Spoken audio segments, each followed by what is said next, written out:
Бүгін болып өткен окуялар, кабарлар жана жаңылыктар менен Күн кабар Ак кеме студиясында Атлет Аманголов. Саламатсыздарбы?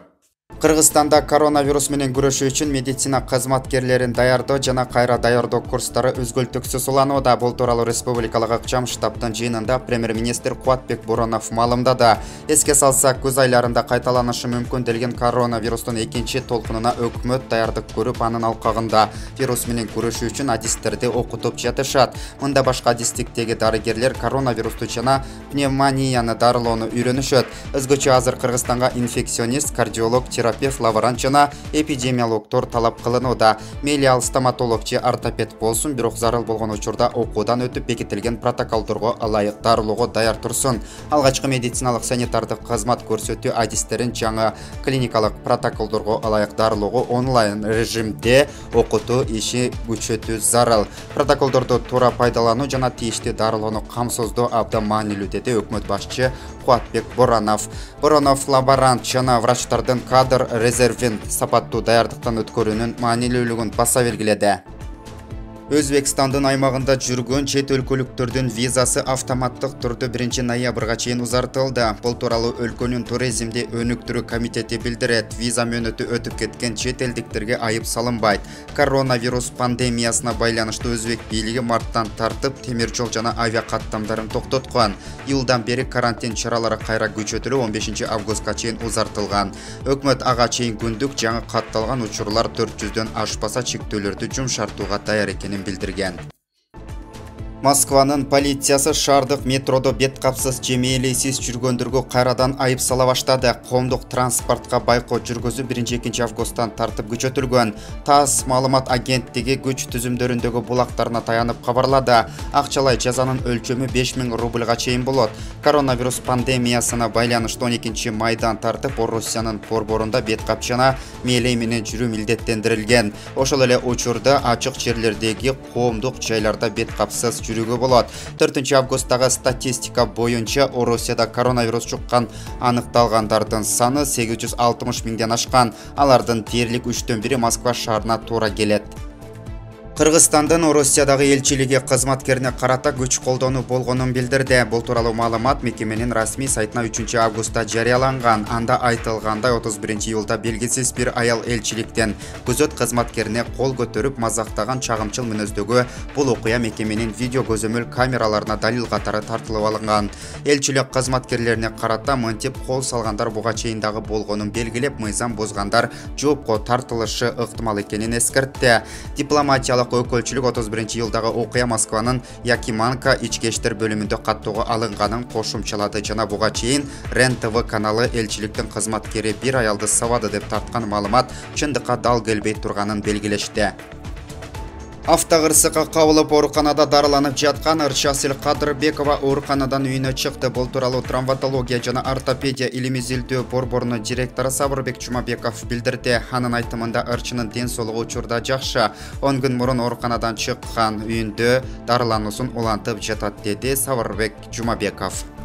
2020 жылдын июль айында бийик тоолуу аймакта жайгашкан Сары Могол айылынын ооруканасынын медайымы өзүнүн айылдаштарына кайрылуу жолдоп медициналык бет каптар, жеке коргоочу каражаттар, дары-дармектер жана медициналык жабдуулар жетишпей жатканын билдирип, медициналык кызматкерлер коронавирусту жуктуруп алуу коркунучу чоң экенин жана бейтаптарга толук кандуу жардам бере алышпай тургандыгын билдиришкен. Газпром Кыргызстан компаниясы аталган кайрылууну кабыл алып, айылдык ооруканага дары-дармек менен жабдуулар менен жардам берди. Мындан ары Сары Могол айылынын тургундарына медициналык жардам үчүн кошуна айылга барууга муктаждык жоюлса, медициналык кызматкерлерге оору жуктуруп алуу коркунучу жоголду. Мындан ары дарыгерлер айылдаштарын пульсосиметр, тепловизор, ошондой эле дары-дармек, кардиомонитор жана кычкылтек концентраторунун жардамы менен толук дарылай алышат. Чет мамлекеттерден биздин жарандарды кайтаруу боюнча Кыргыз өлкөсүнүн президентинин жана өкмөтүнүн тапшырмасын аткаруунун алкагында Кыргыз өлкөсү менен Казакстандын тышкы саясий мекемелеринин ортосунда Казакстандын аймагы аркылуу Орусиянын Оренбург облусунан кыргыз жарандарын чыгарып кетүү үчүн кезектеги транзиттик коридор уюштуруп берүү макулдашуусу жетишилди. Бул тууралуу республикалык штабтан кабарлашты. Билдирүүгө ылайык кыргыз жарандарын Орусиядан кайтаруу автобустар колоннасы менен бир нече этапта ишке ашырылат. Биздин биздин жарандар менен автобустардын биринчи колоннасы 3 августта келип түшкөн. Тышкы иштер министрлиги Орусияда болуп жаткан биздин жарандарды Орусия Казакстан мамлекеттик чек арасын көздөй расмий ачылганга чейин барбоого чакырат. Коронавирус инфекциясынын жайылышына каршы күрөшүү боюнча ыкчам штабтын чечимине ылайык Орусия Казакстан мамлекеттик чек арасында мекендештердин кезектеги топтолушун болтурбоо максатында Москвадан, Новосибирсктен жана Екатеринбургдан туруктуу негизде Орусиядан Кыргыз өлкөсүнө учкан чартердик каттамдардын санын олуттуу түрдө көбөйтүлгөнүн эске салат. 2020 жылдын 1 сентябрына чейин транспорт салыгын, 2 сентябрга чейин турак-үй, жер салыгын төлөө зарыл. Бул тууралуу мамлекеттик салык кызматы эскертет. Маалыматка ылайык жарандар салык органына барбастан өзү үчүн ыңгайлуу салыктын төлөө ыкмасын тандап ала алышат. Салыктарды бардык банктардын кассаларынан, почта бөлүмүнөн, ошондой эле терминал жана пост терминалдар, мобилдик жана интернет банкинг төлөм карталары аркылуу төлөөгө болот. Кеңири маалыматты жергиликтүү салык органдарынан, ошондой эле 1220 номери же МСКнын сайты аркылуу алууга болот.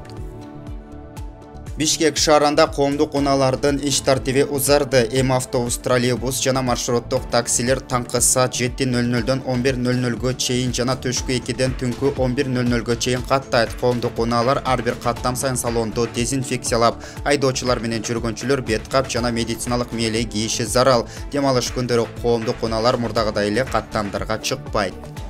Бишкек шаарында пневмониянын оор түрү менен ооруканага келип түшкөн 101 жаштагы карыя айыкты. Учурда бейтап үйүнө чыкты. Абалы жакшы, деди президент менен өкмөттүн иш башкармалыгынын клиникалык ооруканасынын жетекчиси Гүлмира Байетова. Дарыгердин айтымында кылым жашаган аксакал аталган медициналык мекемеде дарыланган. Белгилей кетсек, Кыргызстанда акыркы жолу суткада 653 адам коронавирусту жеңип, жалпы айыгып чыккандардын саны 27927ге чамалады. Ысык көл облусунун Ак Суу районундагы жергиликтүү компания жеке коргонуу каражаттарын чыгара баштады. Мекеменин жетекчиси Кубан Жусуевдин айтымында өндүрүш мекемеси ар кандай ишканаларга, анын ичинде өлкөнүн күч түзүмдөрү үчүн атайын кийимдерди тигүү менен алектенет. Ишкана коронавирус пандемиясынын учурунда кайрадан профилдештирилген.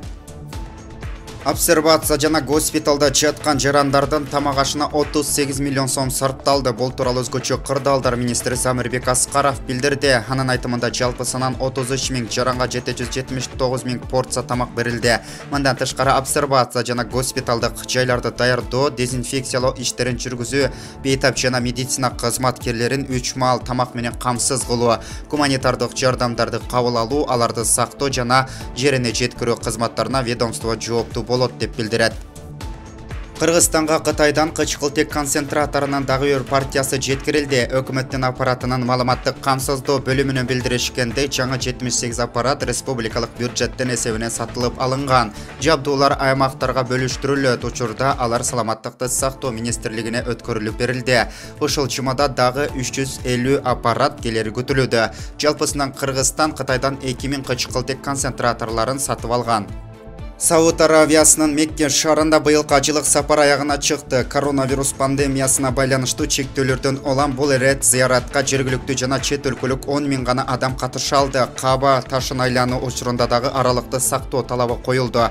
Жашы 60тан жогору карыялар киргизилген жок. Санитардык талаптар сакталышы көзөмөлгө алынды. Белгилеп кетсек, жыл сайын ачыга 180 өлкөдөн 2 миллиондон ашык мусулман зыяратка барып турчу.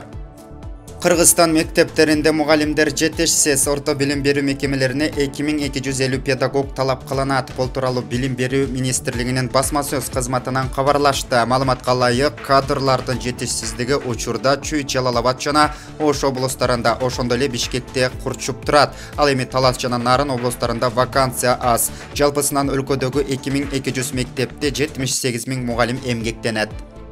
23 июлдан тарта Баткен облусунун бардык район шаарларында дарыгерлер жергиликтүү бийлик өкүлдөрү үймө-үй кыдыруу жумуштарын баштаган. Алар жерлерде элдин саламаттыгын текшерип, медициналык кеңеш берип жардам көрсөтүшөт. Зарыл болсо ооруканага дарыланууга жиберишет. Бүгүнкү күндө 2150 үй бүлө текшерүүдөн өткөн. Бул аракет кооптуу илдеттин жайылып кетүүсүнүн алдын алуу максатында жасалууда деп билдирди өкмөттүн Баткен облусундагы ыйгарым укуктуу өкүлү Алишер Абдрахманов бүгүн 4 августта болгон брифингде. Ошондой эле Баткен облусунда 90 орундуу оорукананын курулушу башталды. Баткен шаарында жайгашкан мурдагы облустук үй-бүлөлүк дарыгерлер борборунун имаратын капиталдык оңдоп түзөөдөн өткөрүп, жугуштуу оорулар ооруканасына ыңгайлаштырышат. Ошондой эле оорукананын курулуш иштери үчүн мамлекет тарабынан 12 миллион сомдон ашык каражат бөлүнгөн. Учурда жумуш башталып, 1 айлык мөөнөттө курулушту бүтүрүү аракети көрүлүп жатат деп билдирди Абдрахманов. Семетей обсервациясынын аймагында лабораториялык кызмат уюштуруу боюнча даярдык иштери башталды. Бул тууралуу республикалык ыкчам штабтын жыйынында премьер-министр Кубатбек Боронов маалымдады. Эске салсак, Россиялык адестер буга чейин Боронов менен жолукканда мурдагы Ганси базасындагы Семетей обсервациясын лабораториялык жана дарттаныктоо кызматтары менен камсыз кылууну сунуштап, лабораториядагы кадрдык курамды күчтөндүрүү керектигин белгилешкен. Россиялык дарыгерлер делегациясынын сунуштамаларына ылайык ишти баштадык, деди Боронов. Белгилей кетсек, Семетей алгач чет элден келген жарандарды обсервациялоо жайы катары ачылган. Кийин өлкөдө эпидемиологиялык абал корчугунда ал стационарга айланган. Бизге катталыңыздар, жана жаңылыктардан биринчи болуп угуңуздар. Кийинки чыгарылышка чейин саламатта болуңуз.